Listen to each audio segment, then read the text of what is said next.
আসসালামু আলাইকুম। কেমন আছো সবাই? আশা করি তোমরা সবাই ভালো আছো। এসএলএসটি ম্যাথমেটিক্স নামে আমাদের যে হোয়াটসঅ্যাপ গ্রুপ ও টেলিগ্রাম চ্যানেল আছে, সেখানে প্রতিদিন দুটো করে ইম্পর্টেন্ট কোশ্চেন শেয়ার করা হয়। 22nd সেপ্টেম্বর যে দুটো কোশ্চেন শেয়ার করেছিলাম, সেই কোশ্চেন দুটোর সলিউশন নিয়ে আমরা ডিসকাস করি। First question, the equation x square plus 4xy plus 4y square minus 2x minus 4y plus a equals 0 represent no real line if a takes the value a1 b2 d minus 1 d minus 2। তো একটা equation দেয়া আছে, সেটা কি বলছে? Represent no real line, কোনো real line represent করবে না এর কোন ভ্যালুটা হলে, এর ভ্যালু কি হলে এটা কোনো রিয়াল লাইন রিপ্রেজেন্ট করবে না সেটা জিজ্ঞেস। তো এখানে সেকেন্ড ডিগ্রি দুটো ভেরিয়েবলের সেকেন্ড ডিগ্রি ইকুয়েশন আছে। আমরা জানি টু ভেরিয়েবলের secondary equation straight line represent করতে পারে। স্ট্রেট লাইন ছাড়াও প্যারাবোলা হাইপারবোলাও রিপ্রেজেন্ট করে, তো এখানে স্ট্রেট লাইন রিলেটেড আছে, তো স্ট্রেট লাইন রিপ্রেজেন্ট করে। এখানে কোন ক্ষেত্রে কোনো রিয়াল স্ট্রেট লাইন পাবো না সেটাই আমাদের জানতে চাই। ইকুয়েশনটা কি আছে? X square plus 4xy plus 4y square minus 2x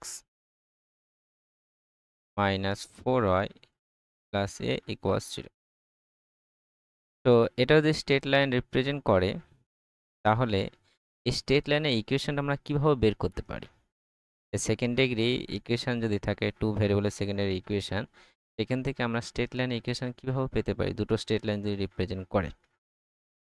তো আমাকে স্ট্রেট লাইন পেতে গেলে এখানে এক্স প্লাস ওয়াইয়ের মানে A x plus B Y plus C, then A dash X plus B dash Y plus C two, এভাবে এরকম product আকারে আনার চেষ্টা করতে হবে। আনার জন্য আমরা এখানে দুটো প্রসেস আছে। একটা প্রসেস হচ্ছে যে এটাকে আমরা ওয়াই এর কিংবা এক্স এর দ্বিঘাত সমীকরণ মানে কোয়াড্রেটিক ইকুয়েশন আকারে ভেবে নেব, বিষয়টাকে সাজিয়ে নেব ওয়াই এর কিংবা এক্স এর, যে Y equals to minus B plus minus ছোট বি স্কোয়ার মাইনাস 4ac করে বের করতে পারি। কিংবা আমরা যদি দেখি কোনো জায়গায় যে ফর্মুলা চলে এসছে এ প্লাস বি তার হোল স্কোয়ার ফর্মুলা বা এ মাইনাস বি তার হোল স্কোয়ার ফর্মুলা, তাহলে কাজটা কিন্তু আরও ইজি হয়ে যায়। তো দুটো প্রসেস কি বললাম? আইদার আমরা ইকুয়েশনটাকে এক্স এর কোয়াড্রেটিক হিসাবে ভাববো, এক্স এর কোয়াড্রেটিক হলে এটা এক্স স্কোয়ার, এখানে এক্স কমন নিয়ে নিতে পারবো দি এক্স, বাকি টার্মগুলো আমার কনস্ট্যান্ট টার্ম হিসাবে ধরবো। এখানে অত করার দরকার নাই, আমরা ক্লিয়ারলি দেখতে পাচ্ছি এটা আমার ফর্মুলা চলে এসছে x plus 4xy plus 4y square, তাহলে এটা এক্স প্লাস 2y তার হোল স্কোয়ারের ফর্মুলা চলে এসছে। এটাকে আমরা লিখতে পারবো এক্স প্লাস 2y তার হোল স্কোয়ার, দেন মাইনাস এখানে আমি 2 কমন নিতে পারবো, 2 কমন নিলে এক্স প্লাস ওয়াই হচ্ছে, দেন প্লাস এ ইকুয়ালস 0। এবার এখানে ফর্মুলা সবসময় যে থাকবে তা না, কোনো সময় ফর্মুলা না থাকতে পারে, তখন আমরা এক্স এর কিংবা ওয়াই এর দ্বিঘাত সমীকরণ হিসাবে ভেবে নেব, সেভাবে সাজিয়ে নেব, দিয়ে কোয়াড্রেটিক ইকুয়েশন যেভাবে সলভ করি minus B plus minus root B square minus 4ac সেভাবে করলে আমরা ফার্দার যে কন্ডিশন বলছে সেই কন্ডিশন চেষ্টা করব। তো এটা এক্স প্লাস 2y তার হোল স্কোয়ার চলে এসছে, এখানেও এক্স প্লাস 2y চলে এসছে। X plus 2y equal two আমি কিছু ধরে নিলাম, X plus 2y equal to suppose T ধরে নিলাম, তাহলে ইকুয়েশনটা আমার দাঁড়ালো T square minus 2t plus A equals 0। এটা দেখার সমীকরণ আকারে চলে আসে, আমি যদি টি এর ভ্যালু বের করতে চাই তাহলে প্লাস 2 হয়ে যাবে, মানে বি স্কোয়ার মানে 4 মাইনাস 4ac মানে 4a হয়ে যাবে বাই 2। টি এর ভ্যালু কি? এক্স প্লাস 2y আমি বসিয়ে দিলাম, 2 plus minus root over 4 minus 4a by 2। এবার এখানে বলেছে নো রিয়াল লাইন, কোনো রিয়াল লাইন থাকবে না। তাহলে এখানে যদি আমি রিয়াল লাইন পেয়ে যাই, এক্স প্লাস 2y আছে, এবার এদিকে যদি কোনো আমি রিয়াল কোনো ভ্যালু পেয়ে যাই 6 7 8 9 10 এরকম কিছুটা যদি পেয়ে যাই, এক্স প্লাস 2y প্লাস 7 পেলাম, suppose x plus 2y suppose minus 3 পেলাম প্লাস মাইনাসের জন্য। তাহলে যদি রিয়াল ভ্যালু পেয়ে যাই এই রাইট সাইডে, তাহলে কিন্তু দুটো স্ট্রেট লাইন কিন্তু আমরা পেয়ে যাচ্ছি। কিন্তু প্রশ্ন বলছে কোনো রিয়াল লাইন থাকবে না, তার মানে কি এখানে কোনো আমাদের রিয়াল ভ্যালু পাবো না। ডান সাইডে রিয়াল ভ্যালু পেয়ে যায় মানে রিয়াল স্ট্রেট লাইন পেয়ে যায়, যেটা আমরা এক্স অ্যাক্সিস ওয়াই অ্যাক্সিসে ড্র করতে পারবো। তাহলে যেহেতু নো রিয়াল লাইন বলেছে, তার মানে এই পোর্শনটাকে আমাকে নট রিয়াল নাম্বার হবে না, মানে কমপ্লেক্স নাম্বার। তো এটা যদি কমপ্লেক্স নাম্বার হতে হয় তাহলে এই পোর্শনটাকে কী হতে হবে, রুটের মধ্যে যেটা আছে সেটা নেগেটিভ হতে হবে, মানে 4 - 4 এটাকে নেগেটিভ হতে হবে। তার মানে কি 4 লেস দ্যান 4a। তো 4a কি হচ্ছে, গ্রেটার দ্যান 4। মানে 4 একটা পজিটিভ নাম্বার যদি ডিভাইড করে দিই তাহলে ইনইকুয়ালিটি সেম থাকবে, মানে 4 গ্রেটার দ্যান কত হবে, 1 হবে। সরি, এ গ্রেটার দ্যান কী হবে, 1 হবে। 4 দিয়ে ডিভাইড করে দিলাম, 4টা পজিটিভ, তাহলে গ্রেটার দ্যানই থাকবে, তাহলে এ গ্রেটার দ্যান 1 হবে। তাহলে এর ভ্যালুটা কী হবে, 1-এর থেকে যদি বড় হয় তাহলে কিন্তু কোনো রিয়াল রুট থাকবে না, 1-এর ছোট হলে থাকবে। তো নো রিয়াল রুট 1-এর থেকে বড়, তাহলে 1-এর থেকে বড় কোন ভ্যালুটা, এটা আমার 1 হচ্ছে, এটা -1 -2, সবগুলো কিন্তু 1-এর সমান কিংবা 1-এর থেকে ছোট হচ্ছে। 1-এর থেকে বড় মতো একটাই ভ্যালু আছে, সেটা 2। তাহলে এই ভ্যালুটা হবে, কারণ আমরা সিরিয়ালি এখানে যদি 2 বসিয়ে দিই, 4 দুগুণে 8 হচ্ছে -4 মানে কমপ্লেক্স নাম্বার চলে আসছে। আশা করি বোঝা গেল। Next question number 2, the locus of the polls whose polar with respect to the ellipse x² / 4 plus y² / 3 equals 1 traces the director circle of the same ellipse. তো এখানে কি বলেছে, আমাদের পোলসের লোকাস বের করতে বলেছে, whose polar with respect to ellipse, এই ইলিপসের রেসপেক্টে পোলার হবে, যে পোলগুলো পাবো সেই পোলের এর রেসপেক্টে পোলার আছে, পোলারের পোলসের আমাদের লোকাসটা বের করতে বলেছে। এই পোলস লোকাস যেটা টাচ করবে director circle of the same ইলিপসের ডিরেক্টর সার্কেল যেটা হবে সেটা। সো এখানে আমরা পোলারটা একটু বলে নিই জিনিসটা কি, আর ডিরেক্টর সার্কেল জিনিসটা কি সেটা একটু বলে নিই, তারপরে আমরা প্রবলেমটা সলভ করব। কোশ্চেন নাম্বার, আমরা ইকুয়েশন কি দিয়ে আছে, x² / 4 4 প্লাস y² / 3 ইকুয়ালস 1। তো পোলস আর পোলার জিনিসটা কি, সাপোজ কোনো একটা আমি কার্ভ নিলাম, সার্কেল হোক, ইলিপস হোক, প্যারাবোলা হোক, যাই হোক, এই কার্ভের যে কোনো একটা বাইরে বা ভিতরে যে কোনো একটা পয়েন্ট নিলাম, এবং সে পয়েন্ট বরাবর আমরা অনেকগুলো কিন্তু আমরা কোয়াড ড্র করতে, ঠিক আছে। সাপোজ একটা কোয়াড ড্র করলাম, এই কোয়াডটা দুটো পয়েন্টে, কার্ভের দুটো পয়েন্টে টাচ করবে, এবং সে পয়েন্টে আমাদের ট্যানজেন্ট ড্র করি, এই পয়েন্ট আর এই পয়েন্টে ট্যানজেন্ট ড্র করি, এটা একটা দুটো ট্যানজেন্টই কিন্তু একটা পয়েন্টে ইন্টারসেক্ট করি। সেম টু সেম আমি আর একটা কোয়াড ড্র করলাম এখানে, এখানেও যদি আমি ট্যানজেন্ট ড্র করি, এখানেও তো একটা পয়েন্টে ইন্টারসেক্ট করবে। তাহলে এই যে পয়েন্ট আমি ধরে নিলাম, এই পয়েন্টটা ধরেছি, এই পয়েন্ট থেকে আমরা অনেকগুলো এরকম কর্ড টানতে পারবো। প্রতিটা কর্ড যে দুটো পয়েন্টে ইন্টারসেক্ট করবে সেই পয়েন্টে আমরা ট্যানজেন্ট ড্র করতে পারবো, এবং সমস্ত ট্যানজেন্টগুলো যে পয়েন্টে ইন্টারসেক্ট করছে সে পয়েন্টের যে লোকাস, এই সব পয়েন্টগুলো যদি টেনে দেওয়া হয় তাহলে একটা স্ট্রেট লাইন পাবো, ঠিক আছে। এই স্ট্রেট লাইনটা হবে পোলার হবে, এটাকে পোলার বলা হবে। আর যে পয়েন্টের রেসপেক্ট আমরা এই কর্ডগুলো টেনে ট্যানজেন্ট টেনে ইন্টারসেক্ট পয়েন্টগুলো পাচ্ছি, সেই পয়েন্টটাকে বলা হবে। এই পোল থেকে পোলার ইকুয়েশনটা কীভাবে পাই, শর্ট ফর্মুলা আছে, যে এই পোলার ইকুয়েশন পেতে গেলে আমরা x² জায়গায় আমরা লিখবো কি x(x1), মানে যেখানে x1টা পোল যদি হয়, আর y² জায়গায় কি লিখবো y(y1) ইকুয়েশনে, তাহলে কিন্তু আমরা ডাইরেক্টলি পোলার ইকুয়েশনটা পেয়ে যাবো, যেখানে x1 y1টা কি হবে, পোল। আর কত এখানে x² y² আছে, সেজন্য এই দুটোই আমি আলোচনা। নেক্সট ডিরেক্টর সার্কেল বিষয়টা আছে, তো আমি ওটা পরে আসছি। তো এর এর পোলার বের করব, তো আমরা পোলের লোকাস বের করতে বলেছি, যার লোকাসটা বের করতে বলেছি সেটা আমি ধরে নেব কিছু একটা। তো আমরা ধরে নিলাম let pole B alpha beta, পোলটাকে আলফা বিটা ধরে নিলাম। তাহলে এর রেসপেক্টে পোলার ইকুয়েশনটা আমরা বের করতে পারবো।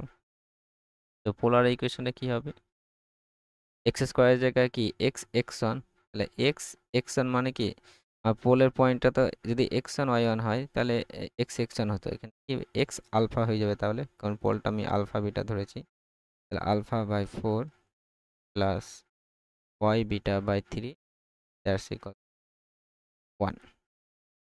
1টাকে আমি লেফটে নিয়ে আসি, স্ট্রেট লাইন ফর্মে নিয়ে X alpha by 4 plus Y beta by 3 minus 1 equal 0। Polar কি একটা স্ট্রেট লাইন, এই স্ট্রেট লাইনটা কি করছে, এই যে ইলিপস আছে, এই ইলিপসের যে ডিরেক্টর সার্কেল আছে সে সার্কেলটাকে টাচ করে, ঠিক আছে। তো ডিরেক্টর সার্কেলটা জিনিস, সাপোজ ডিরেক্টর সার্কেল দেখা গেল এইটা হলো, তাহলে এই ডিরেক্টর সার্কেলটাকে এই পোলারটা কি হবে, এই পোলার জাস্ট টাচ করে, তাহলে এই ডিরেক্টর সার্কেলটা আমাকে বের করতে হবে। তো ডিরেক্টর সার্কেলটা বের করার আগে অনেকে প্রশ্ন করবে ডিরেক্টর সার্কেল বিষয়টা আবার কি, সেটা একটু জানা দরকার। তো সেটা আমি বলে দিয়েছি, সাপোজ এটা আমার ইলিপস, তো এই ইলিপসে আমরা কিছু এর এক্সটার্নাল যে পয়েন্ট থেকে আমরা পারপেন্ডিকুলার ট্যানজেন্ট ড্র করতে পারবো, ঠিক আছে। সাপোজ এই পয়েন্ট, এখান থেকে আমরা দুটো পারপেন্ডিকুলার ট্যানজেন্ট ড্র করতে পারবো, এই পয়েন্ট থেকে আমি পারপেন্ডিকুলার ট্যানজেন্ট, ঠিক আছে। এরকম আমি অনেকগুলো পয়েন্ট পাবো বাইরে, যেখান থেকে আমরা দুটো ট্যানজেন্ট ড্র করতে পারবো, যারা পরস্পর কি হবে, পারপেন্ডিকুলার হবে। কারণ আমরা জানি যে এক্সটার্নাল পয়েন্ট থেকে আমরা ট্যানজেন্টের ইকুয়েশন পেয়ে যাই, ট্যানজেন্টের ইকুয়েশন পেয়ে গিয়ে সেটা আমি পারপেন্ডিকুলার যে কন্ডিশন সেকেন্ডারি ইকুয়েশনের ক্ষেত্রে যে a plus b equals to 0 হয়, এই কন্ডিশন কাজে লাগালে কিন্তু আমরা পারপেন্ডিকুলার ইকুয়েশনের এই পয়েন্টগুলো আমরা পেয়ে যাবো, পয়েন্টের লোকাস পেয়ে যাবো। তো এই যে যে পয়েন্টগুলো দিয়ে আমরা পারপেন্ডিকুলার ট্যানজেন্ট ড্র করছি, যে পয়েন্টের যে লোকাস, সে লোকাসটা কি হয়, একটা সার্কেল হয়, ঠিক আছে, এটা কি একটা সার্কেল হয়। তাহলে যে যে পয়েন্টগুলো থেকে আমরা এই ইলিপসের উপর পারপেন্ডিকুলার ট্যানজেন্ট ড্র করতে পারছি, সে পয়েন্টের লোকাসটা হচ্ছে একটা সার্কেল, ঠিক আছে। এই সার্কেল ডিরেক্টর সার্কেল ইকুয়েশন আমরা কিভাবে পাবো, যদি ইলিপসের equation x square by square y square by B square equals to 1 হয়, তাহলে এই ডিরেক্টর সার্কেলটা হবে x square plus y square equals square plus B square. খুবই সোজা, আমরা এটা দেখাতেও পারবো, সেটা আমি ডিটেলসে যাচ্ছি না, এটা অনেকটা সময় দীর্ঘ ভিডিও হয়ে যাবে। তো আমি শর্টে বলছি যে ইলিপসের ইকুয়েশন যদি এরকম হয়, তাহলে ডিরেক্টর সার্কেল ইকুয়েশন কি হবে, x square plus y square equals A square plus B square, ঠিক আছে। তো এই ক্ষেত্রে আমরা ইলিপস ডিরেক্টর সার্কেলের ইকুয়েশন কীভাবে বের করবো, তাহলে এখানে আমি ডিরেক্টর সার্কেল ইকুয়েশন পেয়ে যাব, ডিরেক্টর সার্কেল। তো x square plus y square equals কী হবে, A square plus B square মানে 4 plus 3 x square plus y square equals to 7 হবে। তো 7কে আমরা √7 তার হোল স্কোয়ার লিখি, ঠিক আছে। এই প্রশ্ন হলো এটা কীভাবে আসছে, এই ফর্মুলাটা বা কীভাবে আসে, আমি জাস্ট শর্ট প্রসেস বলে দিচ্ছি। আমরা এক্সটার্নাল পয়েন্ট আলফা বিটা আমি ধরে নেব, বা এক্স ওয়াই ধরে, আমরা যে কোনো এক্সটার্নাল পয়েন্ট থেকে যে কোনো কার্ভের উপর পেয়ার অফ ট্যানজেন্টের ইকুয়েশন আমরা এই ফর্মুলা পাই, S into S one equals to T. এই কন্ডিশনটা কাজে লাগে, তো এসটা কী হবে, ওই কার্ভের ইকুয়েশনটা এস ওয়ান হবে, যে পয়েন্ট আমরা আলফা বিটা বা এক্স ওয়ান ওয়াই ধরছি সেই পয়েন্টটা কার্ভে বসিয়ে টি স্কোয়ার মানে ট্যানজেন্টের ইকুয়েশন, ট্যানজেন্ট ইকুয়েশন আমরা যেমন এক্স স্কোয়ার জায়গায় x x one y one করে পাই সেভাবে। এটা সিম্পলিফাই করে আমাদের পারপেন্ডিকুলার ট্যানজেন্টের যে আমরা সেকেন্ডারি ইকুয়েশন পাবো, মানে x square plus 2xy plus B y square, এখানে আমরা কন্ডিশন লাগাবো a plus b equals to 0। Secondary equation straight line represent করলে তাদের perpendicular condition a plus b equals to minus, এখান থেকে আমরা খুব সহজে পেয়ে যাব। তো এই গেল বিষয়, তাহলে আমি আবার ম্যাথে চলে আসি মেন প্রবলেমটিতে। তাহলে ডিরেক্টর সার্কেল আমার এটা, এই ডিরেক্টর সার্কেলে এই পোলারটা কি হচ্ছে, জাস্ট টাচ করে আসে, ঠিক আছে। যদি টাচ করে থাকে, এর যে সেন্টার থেকে এর যে স্ট্রেট লাইনের যে ডিস্টেন্স, পারপেন্ডিকুলার ডিস্টেন্স, আমি যেটা ড্র করি, রেডিয়াসটা ড্র করি, আমরা জানি যে এই ট্যানজেন্ট আর রেডিয়াস পরস্পর কি হয়, পারপেন্ডিকুলার হয়। তাহলে এই পয়েন্ট থেকে যে পারপেন্ডিকুলার ডিস্টেন্স হবে সেটাই কি হবে, রেডিয়াস হবে। তাহলে এই সেন্টার কত, এই সেন্টার মানে এই সার্কেলের সেন্টার 0 0 দেখতে পাচ্ছি, ইকুয়েশন থেকে আমরা বুঝতে পারছি x minus alpha plus y minus x minus alpha তার হোল স্কয়ার, এখানে আলফা কিছু নেই, 0 আছে অ্যাকচুয়ালি। তাহলে 0 0 পয়েন্ট থেকে স্টেট লাইনে যে ডিস্টেন্সটা হবে সেটাই কি হবে, এই সার্কেলের রেডিয়াস হবে। আমি সেই কন্ডিশনটা কাজে লাগাবো। তাই এই পয়েন্ট থেকে স্টেট লাইনের ডিস্টেন্সটা বের করতে পারবো। তাহলে এক্সের জায়গায় 0 বসালে 0 হয়ে যাচ্ছে, ওয়াই জায়গায় 0 বসালে 0 হচ্ছে -1 বাই রুট ওভার এক্স এ যেটা কোফিশিয়েন্ট তার স্কোয়ার হবে, মানে alpha square by 16 beta square by 19 that's equals to এর রেডিয়াস কত, √7। আমরা যেভাবে একটা পয়েন্ট থেকে কোনো একটা স্টেট লাইনের ইকুয়েশন, স্টেট লাইনের ডিস্টেন্স যেভাবে বের করি, suppose a x plus B Y plus c equals to 0 হয়, সাপোজ আলফা বিটা থেকে আমি ডিস্টেন্স বের করছি, তাহলে এক্সের জায়গায় আলফা বসাবো, ওয়াই জায়গায় বিটা বসাবো, মানে এক্সের জায়গায় আলফা ওয়াই জায়গায় বিটা বসাবো, দিয়ে √, কি হয় A square plus B square, same to same তাই করলাম। এক্সের জায়গায় 0, ওয়াইয়ের জায়গায় 0, আর এক্সের কোফিশিয়েন্ট স্কোয়ার, ওয়াইয়ের কোফিশিয়েন্ট স্কোয়ার, এটা কি থাকবে। তাহলে আমি পেলাম 1 by √, alpha square by 16 beta square by 9 that's equals to √7। এবার দিয়ে উল্টিয়ে দিই, এখানে রেসিপ্রোকাল করলাম, এখানে রেসিপ্রোকাল করলাম, তাহলে কি হয়ে যাবে, এখানে √আলফা square by 16 beta square by 9 that's equals to 1 by √7। আমি স্কোয়ার করে দিলাম, alpha square by 16 beta square by 9 that's equals to 1 by 7। এবার আমাকে লোকাস বের করতে বলেছে। ফর লোকাস বের করার জন্য কি, আলফা স্কোয়ার আমি এক্স করব, আলফার জায়গায় এক্স আর বিটা স্কোয়ার ওয়াই, বিটা জায়গায় y, x square by 16 plus y square by 9 that's equal to 1 by, বলছে লোকাস বের করতে বলেছে, সেটা কি হবে, x square by 16 y square by 9 that's equal to 1 by. তো সেটা আমরা দেখে নিই। সেটা প্রথম যে অপশানটা আছে সেই অপশানটা রাইট হবে, x square by 16 plus y square by 9 that's equals to 1 by. তো আশা করি বোঝা গেছে। এই ভিডিওতে আমি দুটো কোশ্চেন সলিউশন আলোচনা করলাম। তোমার যদি বুঝতে অসুবিধা হয় তোমরা অবশ্যই জানাবে, তোমার যদি মনে হচ্ছে ভুল হচ্ছে অবশ্যই জানাবে। Thank you for watching.